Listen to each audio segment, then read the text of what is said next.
Hello and welcome to my three friends that have joined me here, Mary and Angela and Mona.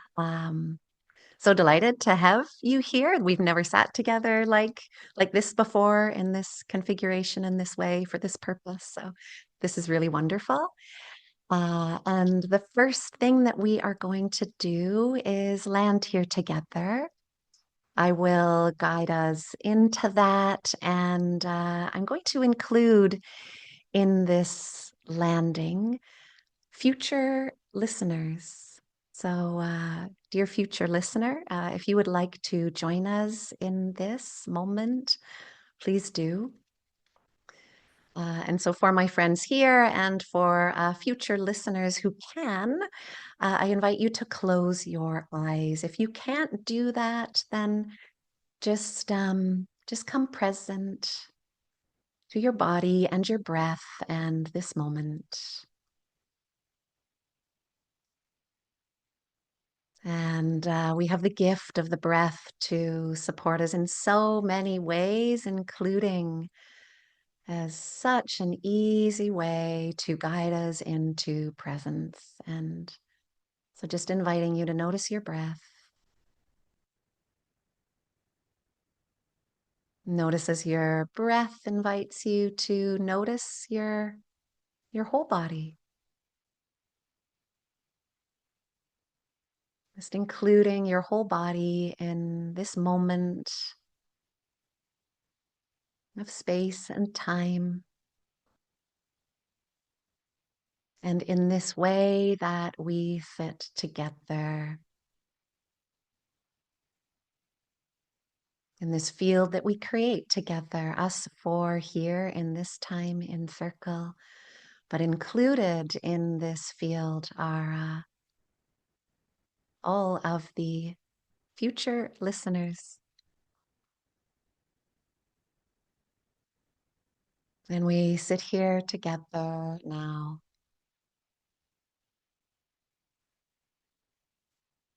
coming into this space with the intention to connect to our own spirits through conversation, contemplation,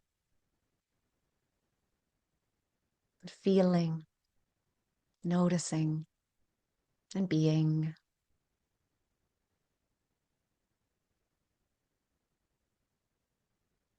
And a thank you to everything that got each of us here, to everything that guides us and supports us in this unfolding co-creation. May we be guided in a good way. Thank you. And friends, yeah, I invite you to open your eyes and we'll connect in this way again through through our screen.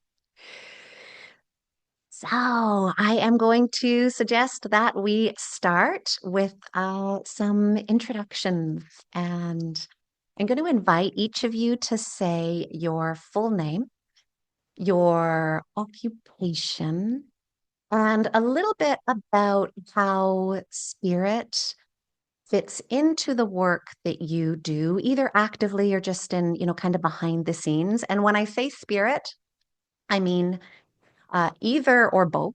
Uh, the the spirit, the great spirit, whatever that is to you, to us, and or the human spirit, the individual spirit. So however you want to include that and answer that question.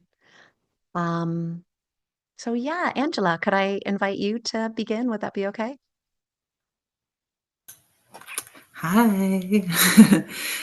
So my name is Angela Hunt, and I'm a naturopathic doctor.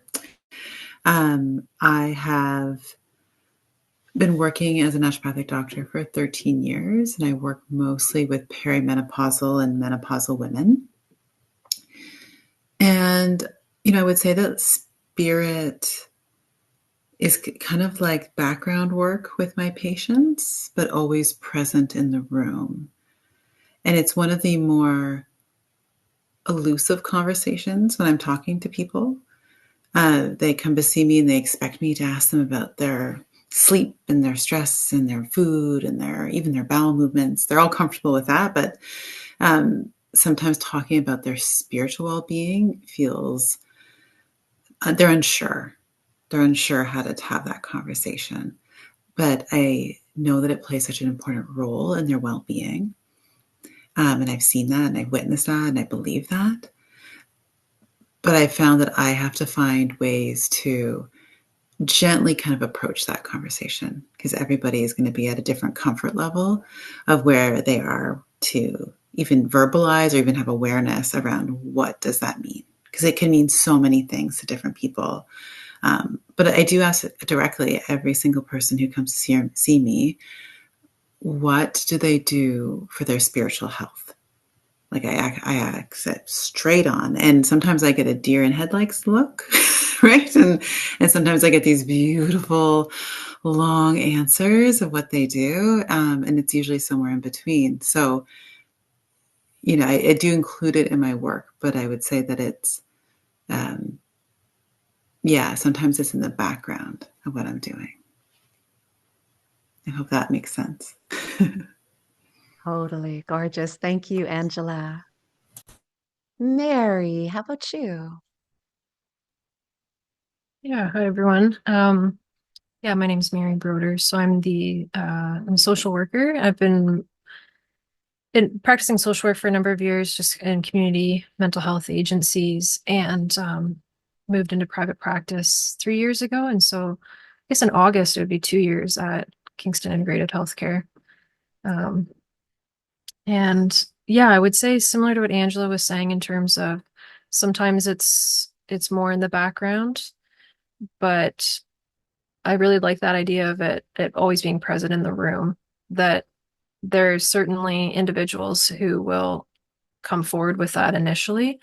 And there's some education around how do we talk about that in a way that feels, you know, accepted, I guess, in society, because people get afraid of, I don't want to be too woo woo, or I don't want to be too rigid in this way or that way. And so I will talk about it with people. And I would say that certainly witnessing the healing happening literally in front of me is like a spiritual experience. And it's a really beautiful, like seeing that transformation happening with people. And again, depending on people's comfort level, I'll use different language.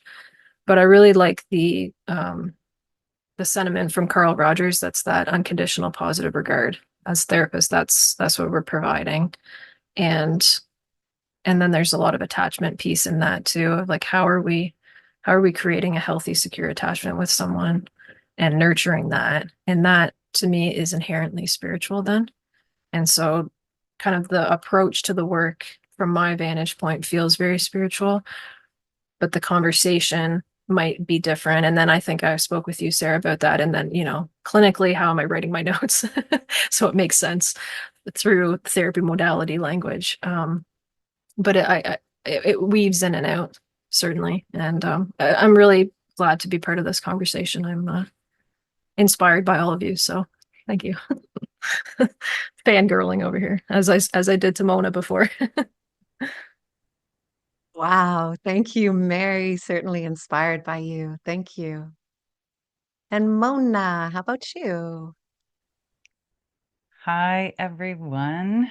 And Sarah, thanks for having me. It's always an honor and a privilege. So, my name is Mona Warner, and I'm an Ayurvedic doctor and a yoga teacher trainer and a Vedic astrologer. And I'm just wrapping up my contemplative end of life care training, which has been really fascinating and interesting. And my journey into the work that I do started very much in yoga land, started very much with teaching yoga and then becoming a yoga teacher trainer. And so spirit and spirituality is a huge part of that world. And Ayurveda, as an allied science, is very much spiritual. And so all the Vedic sciences believe in spirit and soul. And even in Ayurveda, we have a type of therapeutic. The Sanskrit is Devya Vyapashraya Chikitsa, but it is the therapeutics or the treatment for the soul and the spirit. So it is so interwoven into the fabric of Vedic science, this idea of soul or spirit.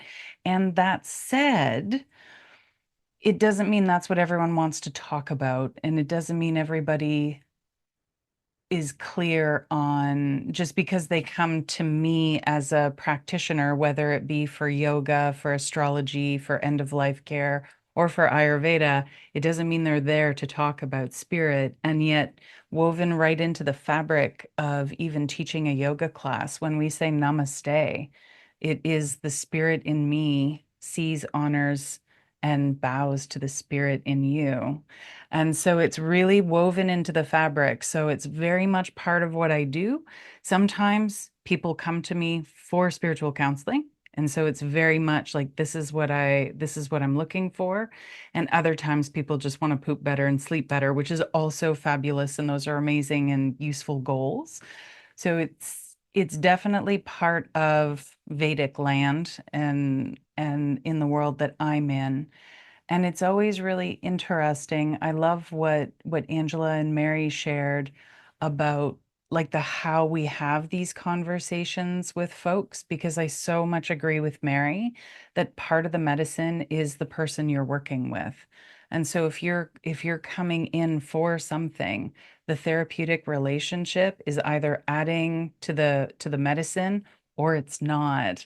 And so how we have these conversations with folks and their level of readiness and comfort. It's in the death care training that I've been doing, that's been so interesting, where some people don't want to talk about that at all. They're not comfortable with that. Okay, then let's talk about something else, and maybe that arises and maybe it doesn't. And as a practitioner, not my call, right? I don't drive the bus. The client drives the bus. The person drives the bus. And so we navigate and we drive and we explore the terrain at their level of comfort and in the way that feels safe and supportive for them. And if that includes spirit, great. Ayurveda and yoga and Vedic astrology, they're all about that, right? And if not, that is equally okay.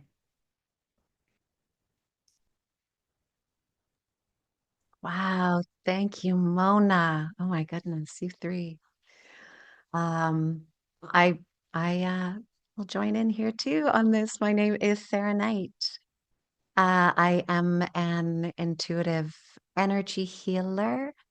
A lot of the work I do is supporting people in, first of all, acknowledging, seeing in some way, and feeling, and maybe even, I mean, is the goal being released from the energetic, familial, and inherited ancestral burdens that are just a part of arriving here in these bodies.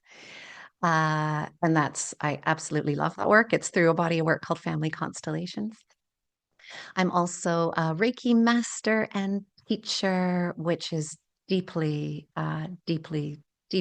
spiritual, just in its very nature. And a bioenergy practitioner, and no formal training in spiritual guidance, but that forms a big part of what I do. As I mean, spirit is at the center of what I do, and I don't have to hide that, or and usually don't. I'm sensitive to people's limitations, but when people come to me, it's because that's what they want. That's the understanding. So I get to fully include spirit in my language and in the work that I do. And most of the time, what I notice almost immediately is people's relief at being in a space where that word is just normal. And yeah, we're putting that at the center of what we're doing is just normal. Um, so yeah, so thank you all for sharing.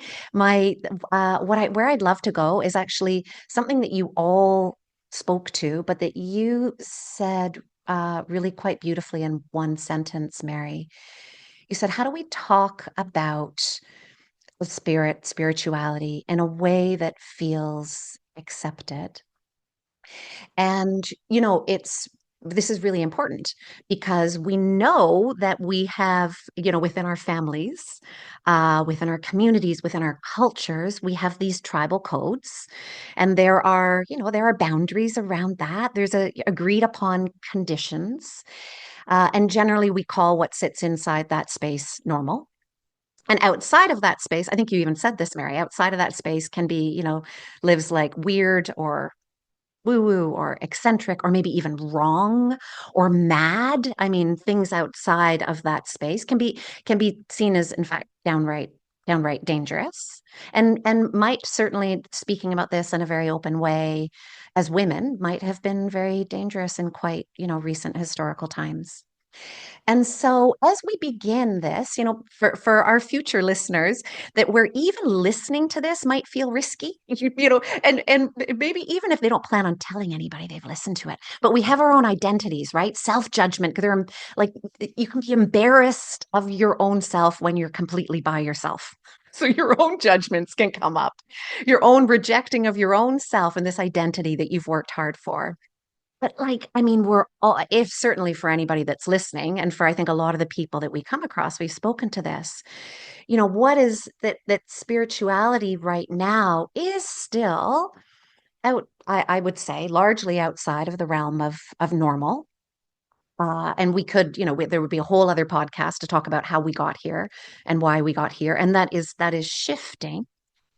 But any tips or thoughts on, as people are either listening to this in this moment or trying to get curious or address that longing in their own lives on, what to do with the potential barrier of fear, the fear of the risk of rejection, whether imagined or whether real, what to do when that comes up so that, to be able to still pursue this curiosity and this longing. Any thoughts? Any tips? It's been my experience that anytime we're exploring something new, regardless of what the subject matter or the content is, finding a community of folks who are involved in that pursuit, in that study, in that curiosity, and in that interest can be a little intimidating, maybe at first, however, also incredibly useful. In the Vedic tradition, we talk a lot about Sangha, and Sangha translates to company that helps to elevate us so that we can then explore the different aspects of our curiosity, identity, potential. Um, and so, to maybe if there is a particular area of spirituality that's of interest, we could start maybe with a library and finding books, and then seeing if there are communities or groups or meetings, gatherings, sanghas, as we would put it in Veda land, where then conversation can happen. Because when we're exploring, it's been my experience with what I've studied that having other people to talk to about it can be really helpful. And if I'm not sure the people that I'm currently keeping company with are interested or open to talking about that, then it can be useful to have somebody else or another group of folks to chat with about it. And not that I necessarily have to buy the thing. I tell my tell my students and clients all the time, I'm not here to sell you anything. Right? So it's not that they're necessarily trying to sell you a belief system, but how interesting to be able to actually talk about it and explore it and engage with it and engage with others who are also interested in learning about it or who know about it and can share their wisdom and their experience. I really appreciate that you pointed out also you can start in a library with books. I think there's a few podcasts that I listen to but there's one that I'm kind of quite obsessed with. And I don't know them. I don't know the other people that listen there, but I feel a part of their community. I feel included in the way that I think in the non-ordinary way of spirit, right? In the ways of form, we have to make physical contact with each other in community, but in the ways of spirit, we can feel and participate in connection in non-ordinary ways. And yeah, thank you. Thank you, Mona. I agree with Mona. I think finding your community is really important because it just also kind of normalizes or makes it feel like you're less of this outsider with these strange belief systems. But sometimes that's hard though, right? Sometimes it's really hard to find the people who you're like, oh yes, okay, this is aligning. And so sometimes I find that people have to kind of like dip their toe in, especially if I'm like introducing this idea of spirituality to someone and it feels completely foreign and they're not even sure where to start. I usually get them to start with nature. Like that's usually my touch point. Like, okay, like trying to help them be like, what's a time where you felt connected to something bigger than yourself, right? Because sometimes like that is a place where like, oh, okay, I'm comfortable with that. I could go hang out in a woods. I could go hang out under the stars or under a full moon, right? Because that feels very approachable.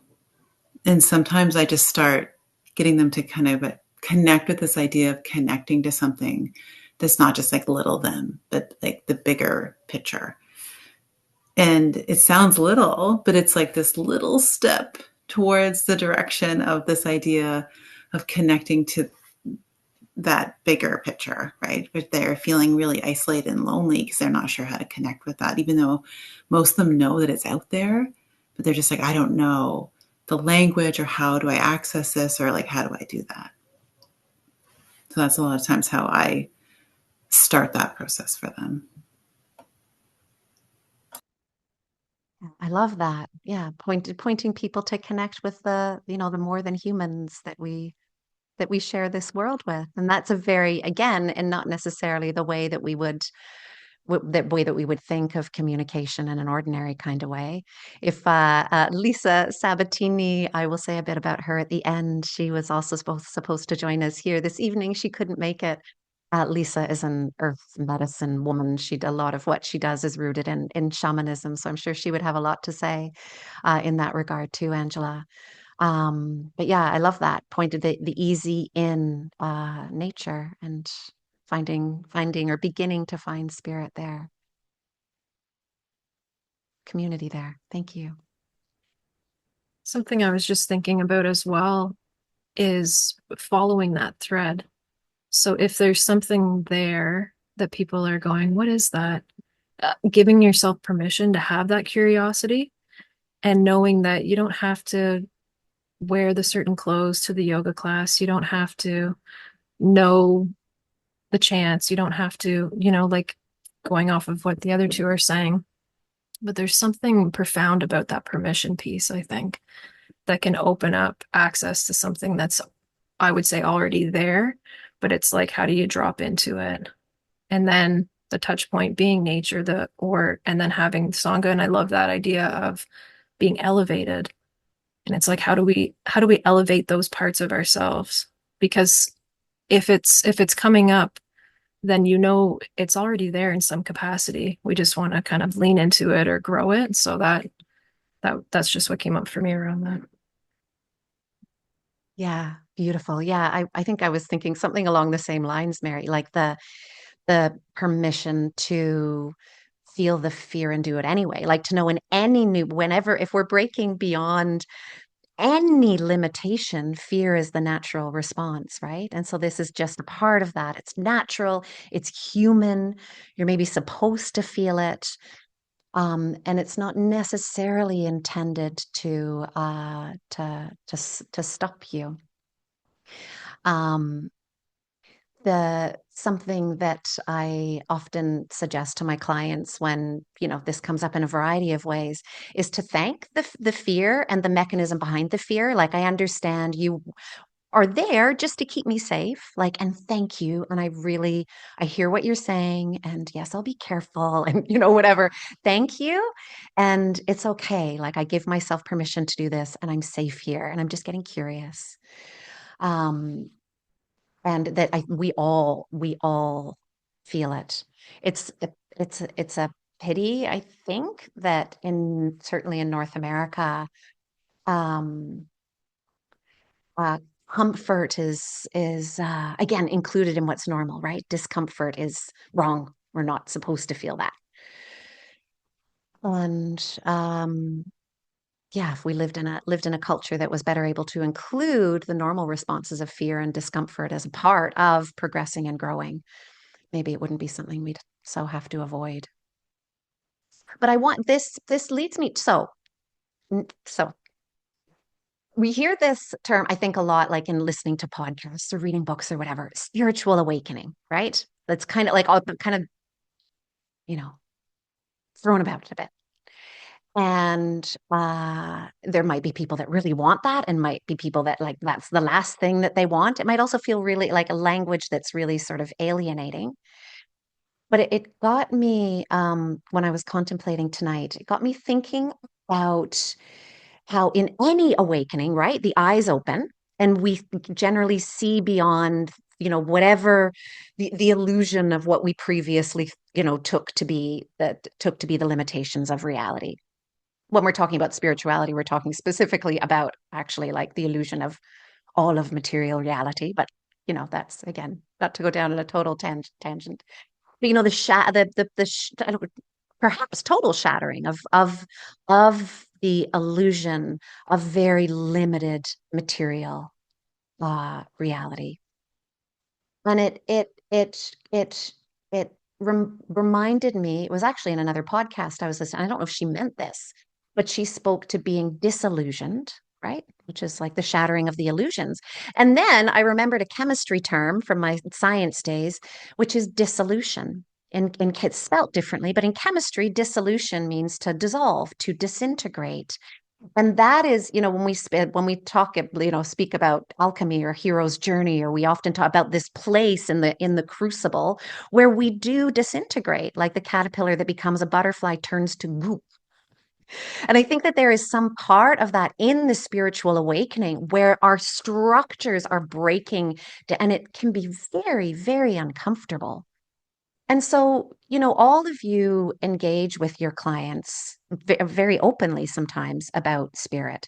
And I get what I'd love to hear from you is, what does spiritual awakening mean to you? Is that even a helpful term? Or, if it is a helpful term, just to, kind of, put a boundary around something that we're talking about here. What are the signs? What are the symptoms? Like, how do we know that our spirits are calling, that something is wanting to be woken up? At least I can say personally for myself, but then also my clients too. There's usually a part where it feels quite terrible. Like there's a real messy middle there where they feel untethered, they feel lost, they aren't even sure what is up and down, right? Because there's this part between you're breaking down some of those structures, belief systems, but you haven't fully figured out what you're building yet.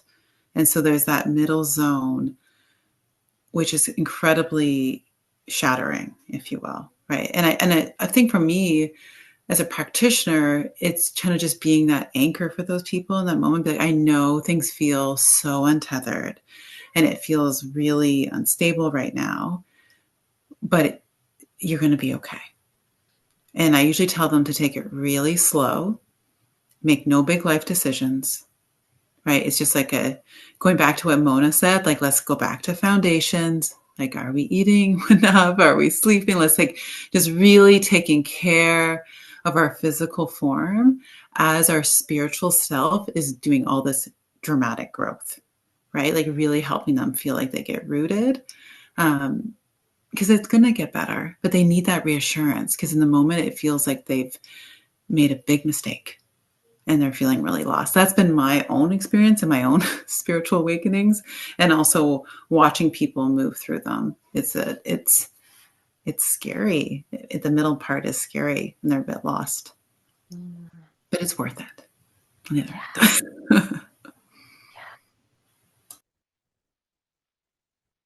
Totally, totally. Thank you, Angela.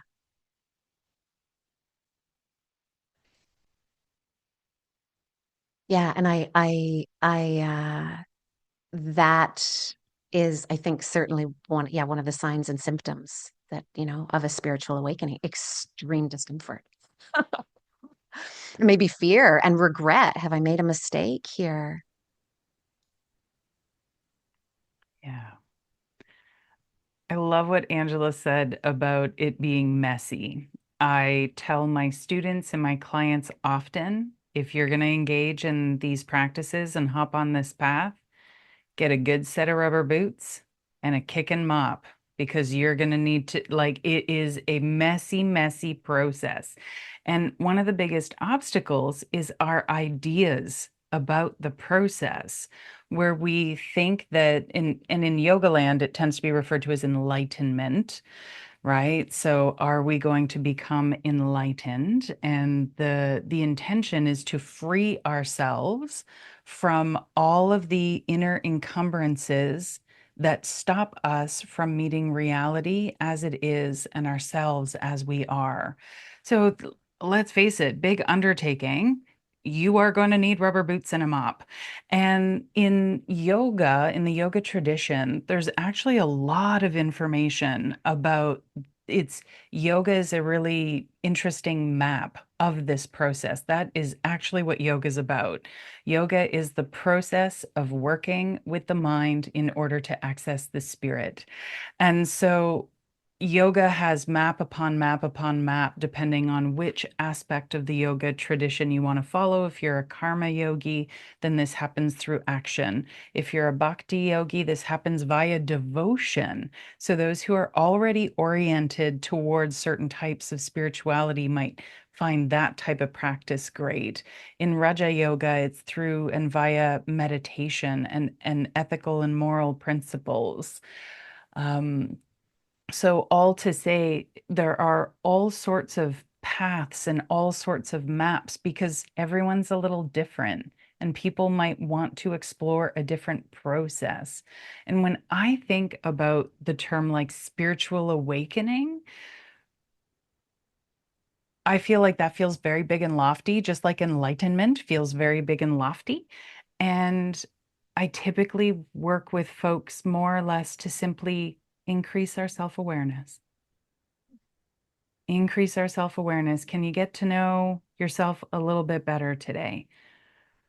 The belief in the Vedic tradition is that the spirit is the size of your thumbprint and a little flame seated in your heart space. So the more and more you get to know yourself, should you be interested in exploring such things, you'll get there.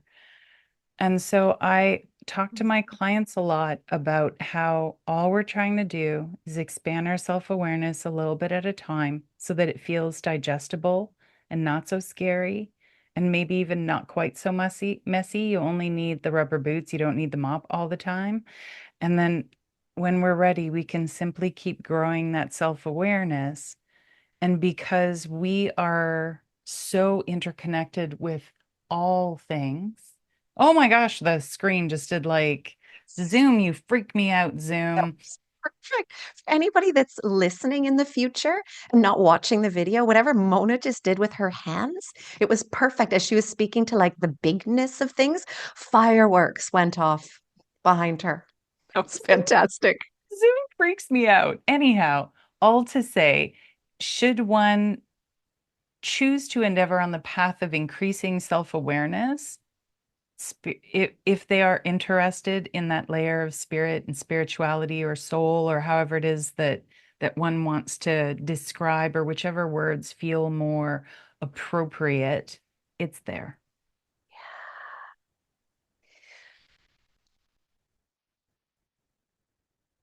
Mona, I mean, what you and Angela both said, like about the, the gentle, digestible, you don't have to do it all at once.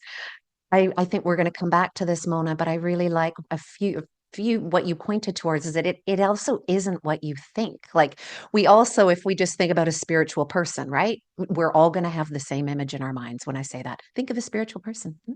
Yes, they're cross-legged and they're meditating, and there's, I don't know, rays of light either coming out of their head or into their head. Yes, and angels and all of that, right? So and that's not what it is.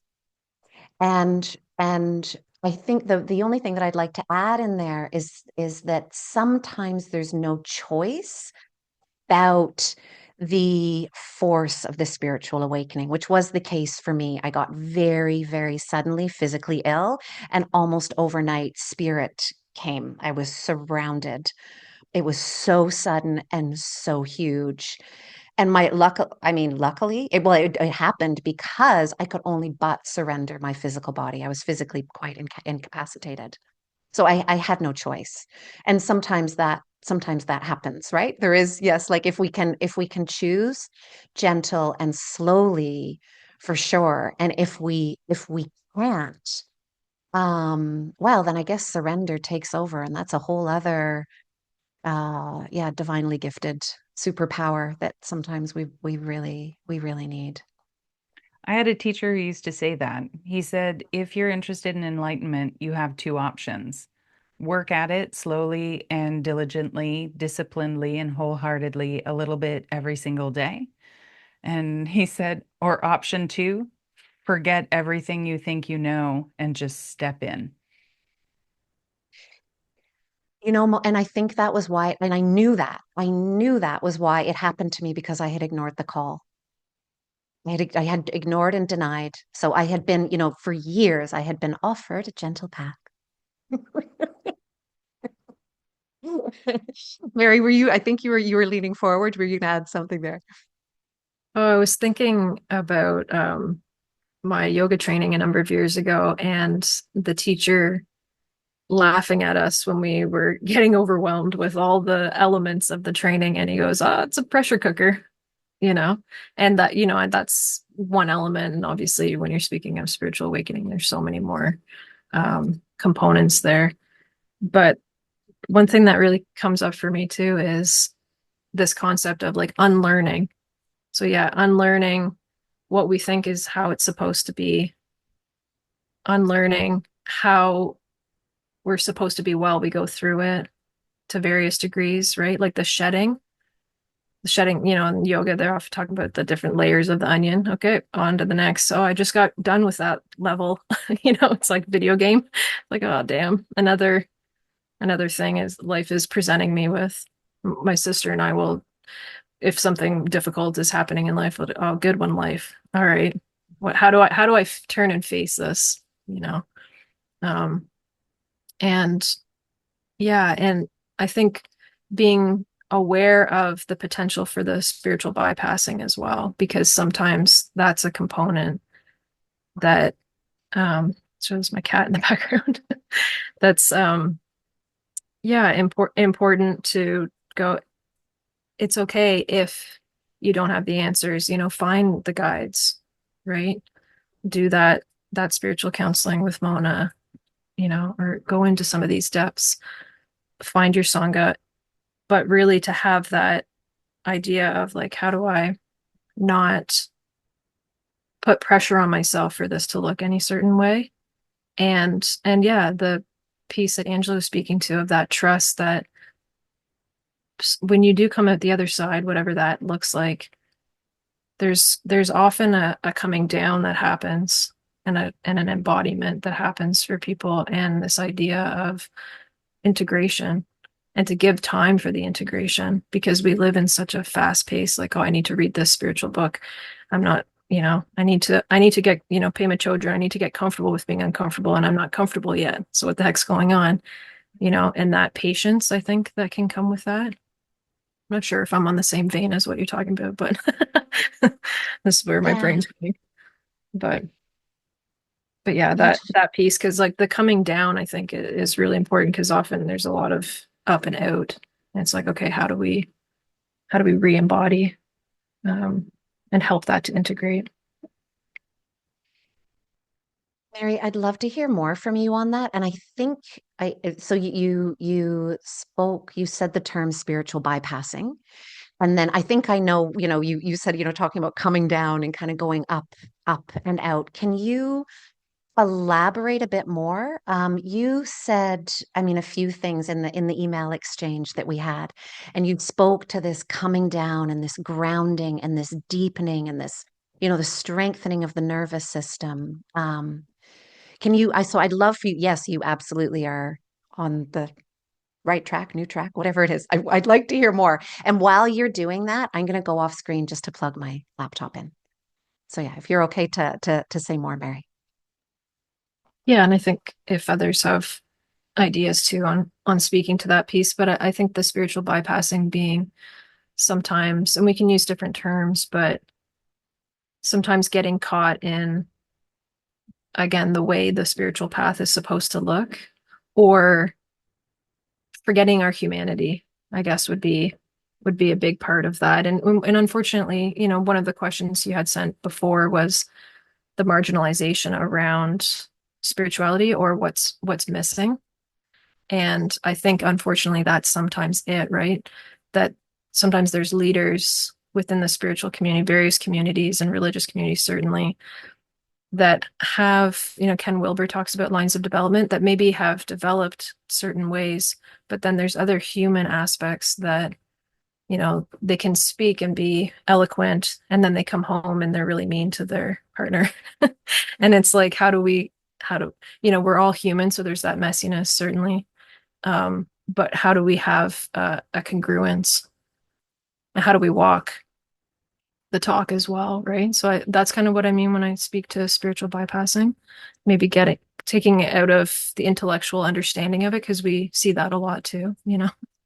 Um, there's a lot of words to use, but it's like, okay, then what does that look like? How do you align that with your value system, or what does that actually look like when you're integrating those pieces? Not, again, not putting pressure on yourself for that to look a certain way, but I think that's important in the spiritual world, and bringing it back to the disillusionment that can sometimes happen for people. Totally. Beautifully put. Thank you. Yeah. Yeah, it's something I would uh that I think sits at the core of like how I try to hold it, and often how I speak to it is that yeah, it's about climbing up the mountain. You don't stay at the top of the mountain. Like you bring it down. You bring the light, you bring the learning, in the hero's journey, like you go off on your quest and you gather new medicine and then you bring it back. Like that's the point, right? to bring it to bring it back to do the work here. It's a lot easier, would be a lot easier, I think. I don't know, because I've, having done one 10-day silent Vipassana retreat, actually being silent and meditating for 10 days was actually really, really hard. So I was going to say it's a lot easier to be spiritual when you're somewhere, when you're on the top of the mountain or in a, where that's where you live in a monastery or whatever, but it brings its own set of difficulties. Um, yeah, I would love to hear even more on like about why we need this too, like why it's so important that we bring it back, that we walk the talk. But before we jump ahead to that, Mona, you want to jump in here too?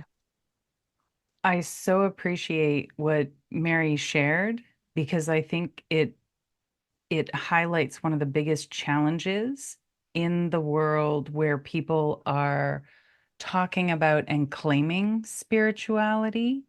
This idea of actually being able to integrate the theory, practice, embodiment. I love what you said, Mary, about aligning it with one's values, because I think that's part of the challenge is everyone's path is unique to them. And yet we have these pictures, and I often joke with my clients and students about the picture on the box is not actually what we're going to be doing, because it doesn't always look like the person wearing all white sitting on a beach at sunset with the scarf blowing in the background while they are in perfect meditation and the lighting is excellent, right? It doesn't always look like that. And so many of the practices and the traditions that I work with are very layered. And so, as you're introduced to a practice, the surface, right, the outer layer of the onion, it might be like, oh, yeah, sure, no problem. And then all of a sudden, when that peels back, we're like, oh, there's another layer. Oh, there's another layer. This practice actually has so much nuance and so many opportunities for refinement, and there's no end. And I think that's the piece is sometimes we engage in something because we're trying to check a box somehow. And spirituality is not a box to be checked. It's an kind of an approach to living. At least that's how we see it in yoga land. It's a way that we live, which again, to quote Mary, it was so beautifully put, that hopefully really allows us to embody our humanity. And in doing that, enables us to feel really deeply connected with all the other beings, humans, animals, plants, water, earth, stars, sun, moon, luminaries.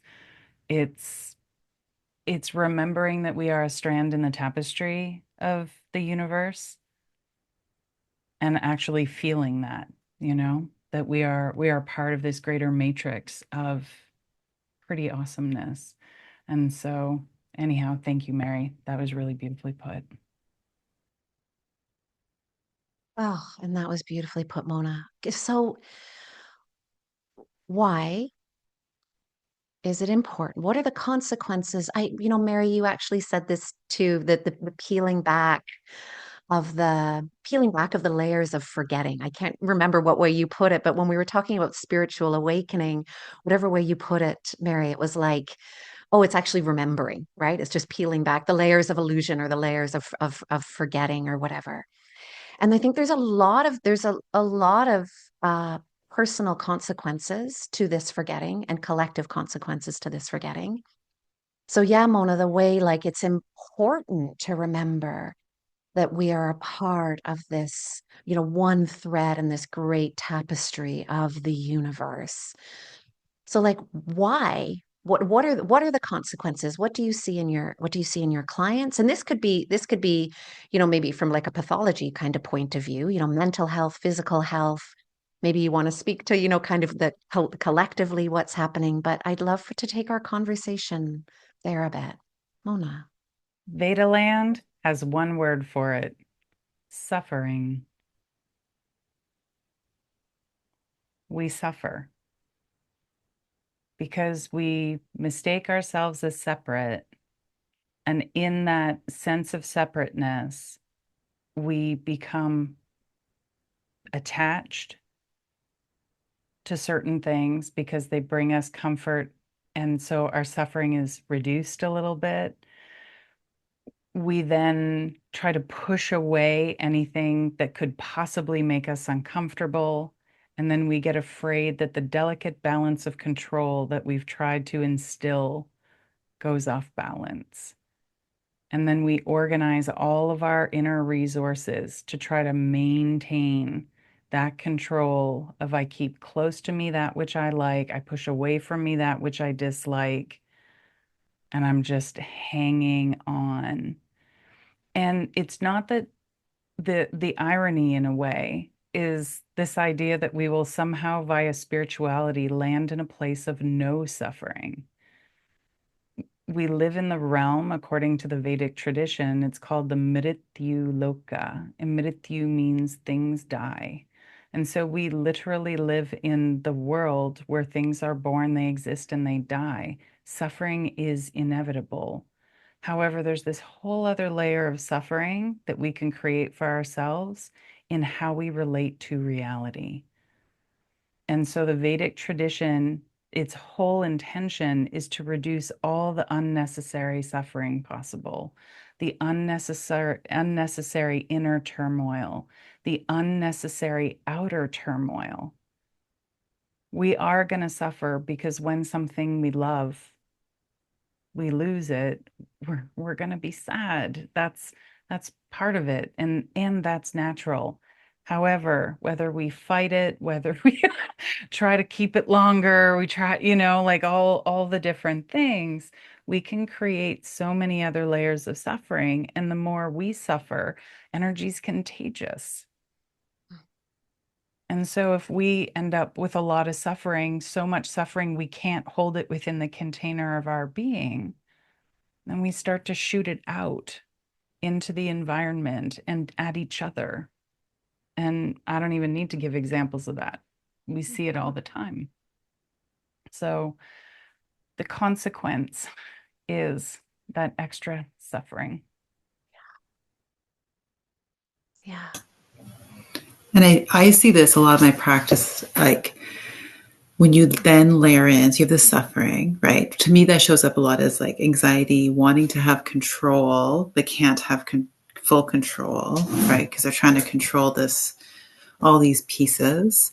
So there's usually anxiety and insomnia, which then can swing into depression because they're feeling lost and isolated. And then we're living in such an interesting time because then you layer in things like, social media and all these kind of illusions of connection with each other that aren't actually kind of like high value connections, which even just makes the isolation even more extreme, especially I think for younger people, right? So they're not realizing that they're a thread in the tapestry. And now they're just like feeling so disconnected from each other and society. And it's only right. And then you throw in AI and now this virtual reality, right? So now they're just becoming more and more disconnected to the whole picture, right? And so it's getting worse and worse because they're just getting more and more disconnected, where what we're talking about is like how to get them more connected. Right? And I think we're just going to see more and more physical disease as we get more and more disconnected. And it's going to show up in all kinds of ways, like definitely the mental, emotional, but I also think there's lots of physical conditions that show up, right? It's just an internalization of emotions over time, right? They have to go somewhere, right? And they will turn into disease states eventually, right? So I totally agree with everything you're saying, Mona. I just feel like that we're seeing a worsening of it because of all the technology that's been layered now on top of it. So it's an interesting time to watch all of it happening. It is, isn't it? When in some ways we've never been more connected, but it's such I don't want to say false, but but without spiritual depth, without that layer. It's one kind of connection. But without that, all it does is like that. I mean, what you were taught, I love the way you put it too, Mona, the very delicate balance when we have so much suffering, right? And then all this attachment, and then we normalize attachment. We think that's normal, that we get to want things and have things, and that's the normal way to be in the world and the normal way to be okay. And in the work that I do, we look a lot at the ancestral patterns of suffering, and that in the different ways, the different faces of suffering, whether that's isolation or addiction or poverty, or we can have great loyalty to suffering. We actually feel bound to stay within the limitations of our ancestors, and if that meant suffering, then that's where we're going to stay. And so suffering can feel not just normal, but like that's where we're good and where we're right and where we belong. Um, and I think a lot better understanding of all this needs to be had. It's so much more nuanced than just, oh, this is the way I am, and this is the way society is, and this is the things that we are supposed to do. Mary, can I bring you in again? Because you spoke directly in one of our emails, you spoke directly to how you either maybe you intentionally bring it in or how you notice when you're working with people specifically on how trauma is manifesting for them and their, traumatic experiences, their traumatic pathways. How connecting them to that deeper, wider place of oneness helps them move out of where they're caught in their cycle of trauma. It wasn't your words, but it was something like that. Much more articulate than my words. No, I appreciate it. Yeah, I think from, there's so many ways, again, like the language piece of how is this working, so I would say there's something about helping to ease out of the racing mind. And that can be through, like, sometimes I'll do a guided meditation sort visualization thing as like preparation. So people feel they have inner resources so that when we go to do some trauma processing and that distress comes up, they feel confident that they can bring it back down with my guidance. But there's like the inner resourcing is really important ethically, but also just from that empowerment perspective. And there's something that happens where, and it's often confusing for people because they go, what is this EMDR? What is this trauma processing? It sounds like, it just sounds confusing, right? And I try to explain it through understanding the mechanics of the brain and all of those pieces. But it's really special to see, okay, let's say we're working with a negative belief, I'm not good enough. We kind of get to the core of that. And where does that originate from? And somehow we would call like adaptive information processing happening. Something's happening, the mechanics of the brain. But I think on a deeper level, there's this letting go of a narrative, letting go of an attachment to suffering because I deserve, because of X, Y, and Z, right? So there's different developmental components around responsibility. And again, that permission piece, what would that be like to allow yourself to heal? It's even just the question of that, I can feel it. So the relaxing of the shoulders, there's like I can breathe now, right? And having someone to give that permission. But I forget what the original question was. I can get abstract pretty easily. I don't know what it was, but I love what you said. Okay. Right on. Yeah. What would it be like to allow yourself to heal? It's beauty and Yeah. the inner resourcing, required to allow for that. That's And beautiful.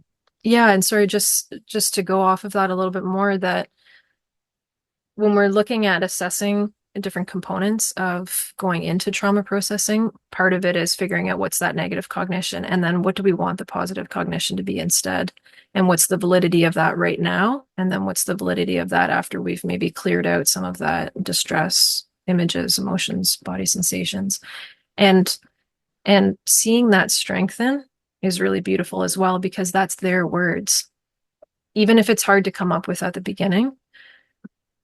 It's like, in yoga too, of that idea of those like knots, we're like relaxing them and releasing them, right? And then that block isn't there. We can talk about blocking beliefs or those knots, or just those veils, right? Of like, okay, the clouds are there. We know the sun is also there. How do we just gently help the clouds to move out of the way? And you can feel that sunshine, or you can feel that sense of awe that Angela was speaking to, right? And then it's almost like it just naturally moves into this this feeling, this visceral experience of like, oh yeah, I'm connected to something bigger. I'm less analyzing it cognitively and I'm feeling it. And I remember this, one of my professors, when I was doing my master's program with Laurier, I had really honestly one of the greatest honors of my life to be part of this program. That was the Indigenous field of study. Being a non-Indigenous person, having access to that was amazing. And one of the professors, Kathy Absalon, would talk about different ways of knowing, and to be able to tune into those that were so Western focused, or so focused on that cerebrally, and how do we come down? So just some of my thoughts. I know I'm sure I could I'll come up with something else as I'm falling asleep. Oh, that. But Wow. that's what I have right now. And it's such a gift, Mary. Like when you just remind me when you're saying that about when I see patients who have that sense of knowing. So and it could be so many flavors, right? It can be, it doesn't matter, that's the thing that's always amazed me. It's like, it doesn't matter if it's in like a really religious context, if it's in an Ayurvedic context, if it's an indigenous, it doesn't matter. But if they have this belief that they can be held, right? That something is holding them, that there is something who is taking care of them at their core. It is a place of resilience, right? And I've seen it again and again that those people who have that knowing, and even though their knowing could be all kinds of different ways, there is this resiliency that they carry because deep down they feel held. They feel taken care of by the universe, by source, by God, whatever language we want to use. They feel that they are cared for and loved on a deepest level. And that is so, so therapeutic. And so whenever I see those people who I know have that, I'm like, oh, you're going to be good. We're going to be good. You're going to do all kinds of good work here. Right. Angela, that's so amazing. And it ties into what you were talking about earlier about the idea of connection. It's about connection. And one of the things that arose in my mind when Mary was talking was the language piece. And sometimes people think that because they can't explain it with words, it's not real, they're doing it wrong. However, when we move into the realm of spirit, it doesn't have a language because the language we use is for this world of form, this world of duality, this world of is it hot, is it cold, is it heavy, is it light? Whereas the language of spirit moves into art and poetry and dance and expression and just feeling. And there aren't really great words necessarily for everyone for all of these experiences. And so sometimes people think they're failing at their spiritual practice because they can't describe it and they can't explain how they feel. And they can't, and it's like, oh, you know what? You're probably there because these, like, how would the sun explain its connection to the moon and the planets and the earth and the stars? It doesn't need to. That's why it just doesn't. And Mary was using these beautiful metaphors.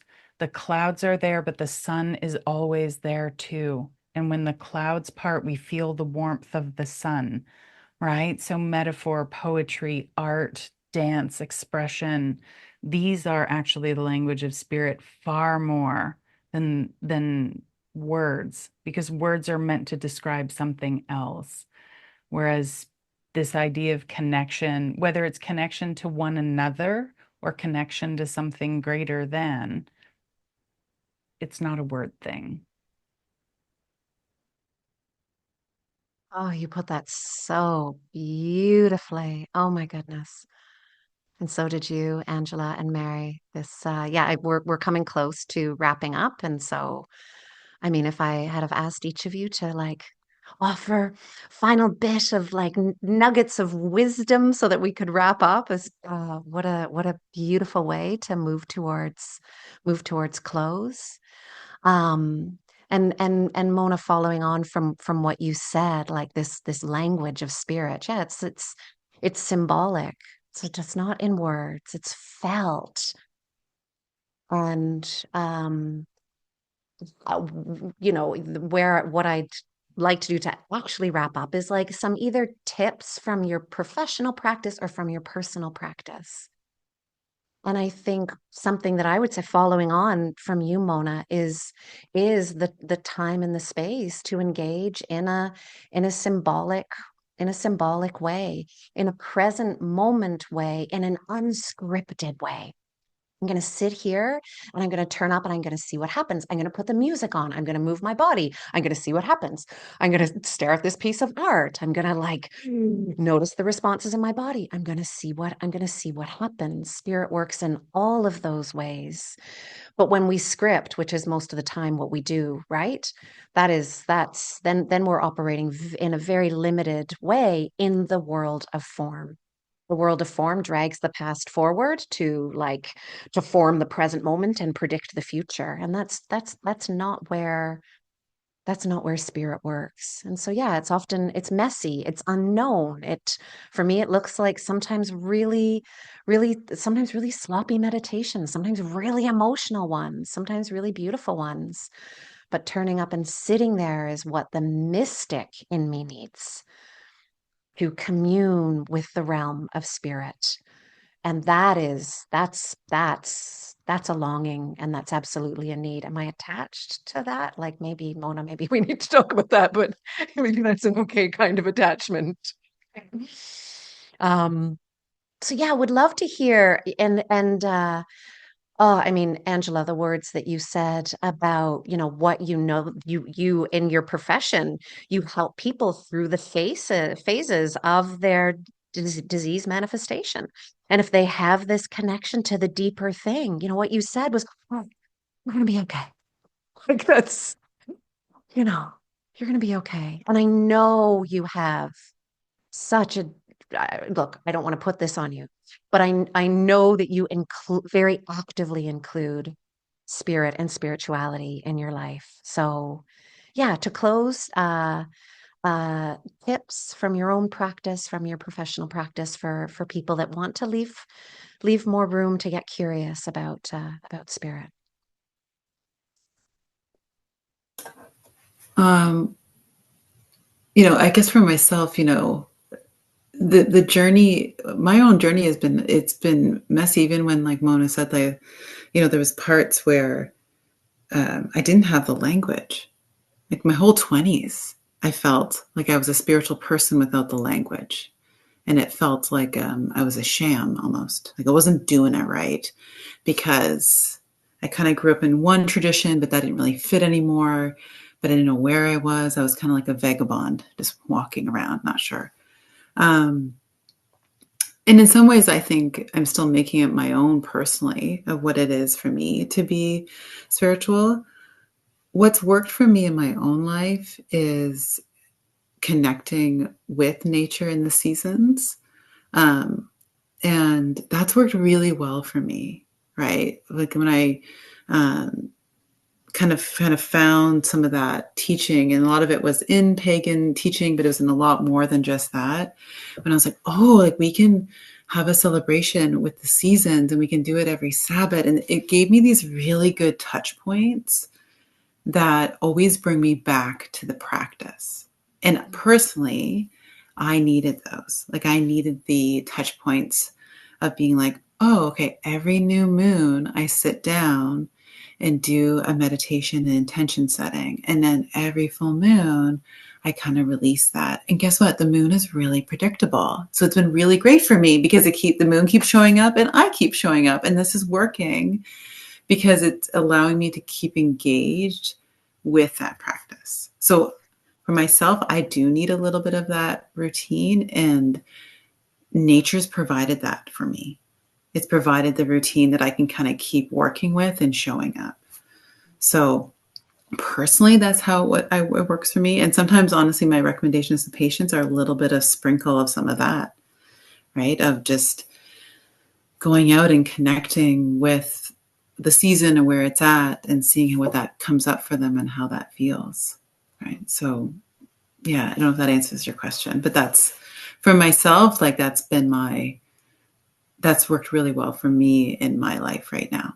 And it keeps changing. And I think we have to be okay with that too. We have to be okay that the spiritual being I am now will be different, and my practices and the rituals and all the things that I'm doing are evolving and changing. And that's okay. Right. Because that's an important piece to the journey too, I think.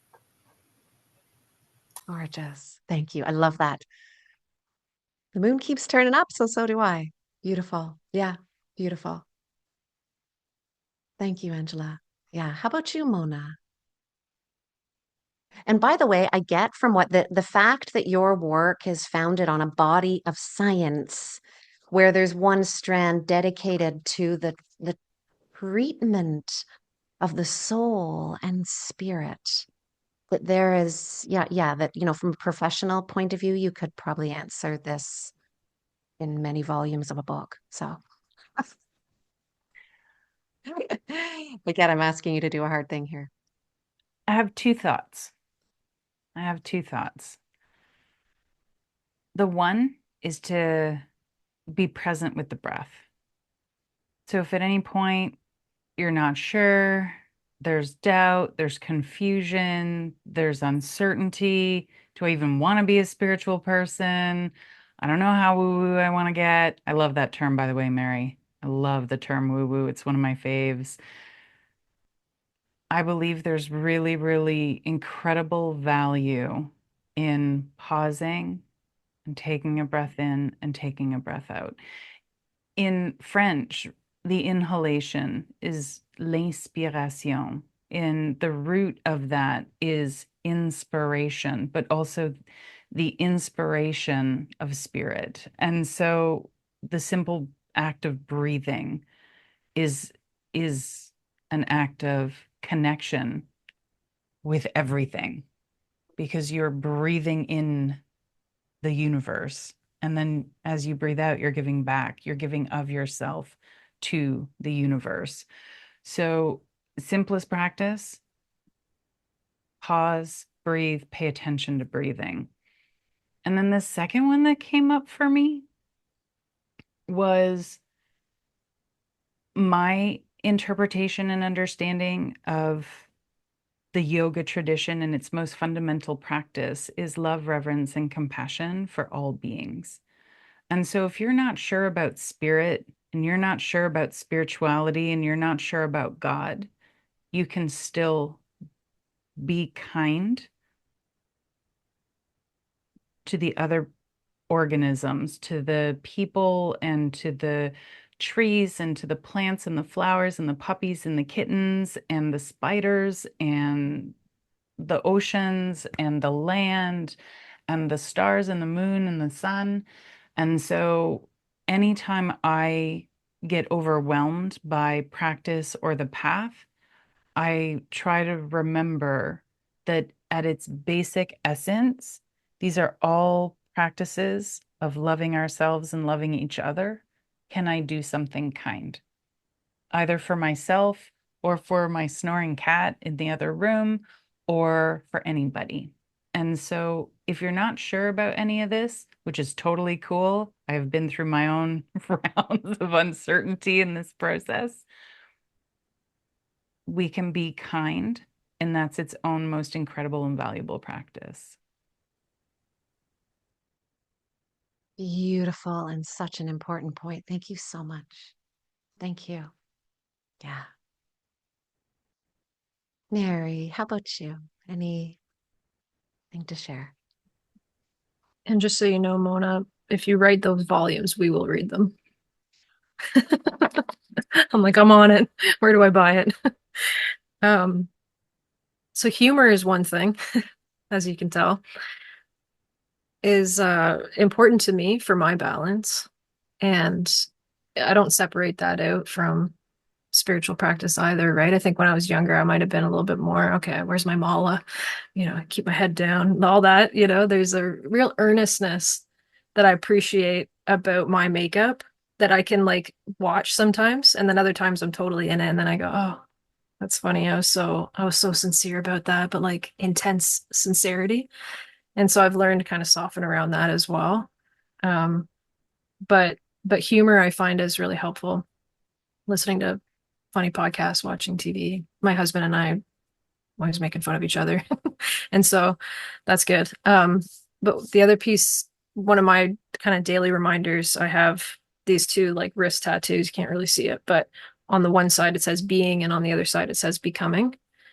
And I got these a number of years ago because of this quote that I loved, which was always being, always becoming. And I think there's more to that, but that idea of the messiness that Mona's speaking to, right? Of like, there's this sense of being that's always present, and yet there's this human element that's always becoming. And can we have compassion for that piece and give space to all of it? Give space to the mess, give space to the moments of levity, give space to the grief, give space to the joy, all of these things. And the other, I know that's a lot in like 2 sentences, so I get that there's a lot more that we could go down that rabbit hole for 5 hours. But the other piece that I was thinking of is movement and allowing that, kind of to Angela's piece, like being in tune with the seasons, allowing us to remember, oh yeah, I am an animal. And so how do I discharge some of this? What's happening geopolitically? How am I absorbing that? Can I, turn off social media for a minute? Can I go outside? Can I look at the stars? Can I feel that sense of connection to something bigger without feeling like I'm dismissing? Because you still care, right? I think that's a big piece of it too, is having that awareness of the big picture, but also allowing yourself to go, okay, and what's one little thing? Oh, I can take a, sip of water, reconnect with my body. So those are a few things that came up for me as everyone's talking, but yeah, I'm going to be integrating this for a while, I can tell. Yeah. Me too, Mary. Thank you so much. There was so much in that answer. And I love that the humor for kind of keeping in check the becoming part of the becoming being combo, right? Like if we can laugh at ourselves, we can maybe find ourselves a little bit closer to spirit and not quite so caught up in all of the ways that the ego loves to take itself so seriously. And but the compassion for that, because that's, yeah, we came here to be human and to become and to maybe take things very seriously sometimes.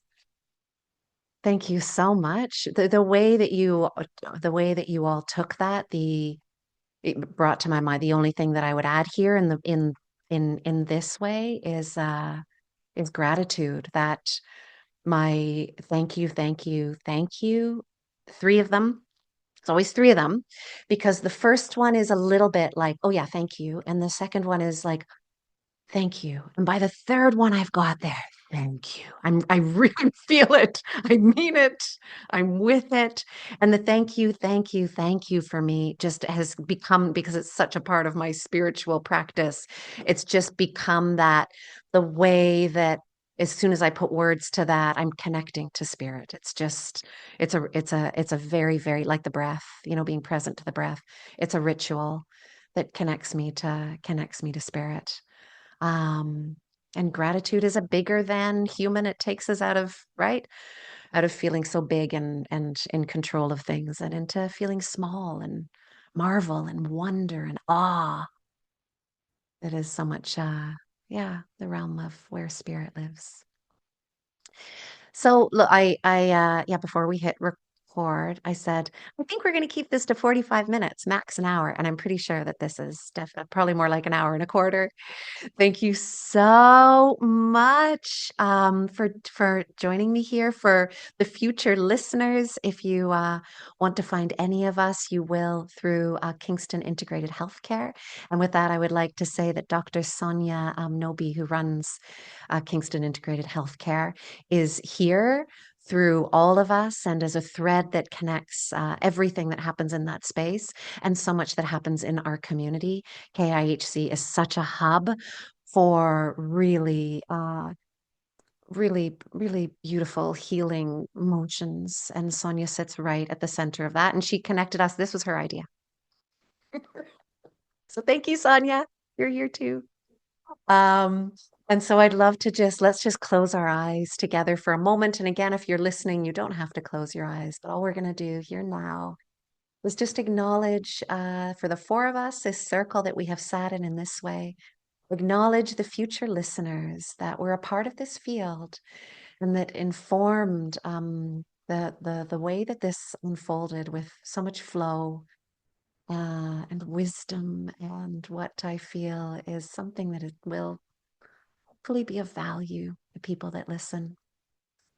So thank you, thank you, thank you to this circle, to the extended field, to spirit, and all the ways that we were supported and guided here in this conversation. And may we each go well in our separate ways now.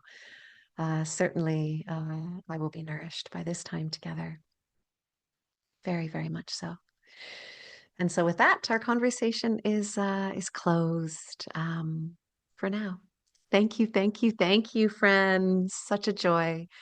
Really, really, really grateful for your time. Oh, Mona, did you do that on purpose? How did you do that?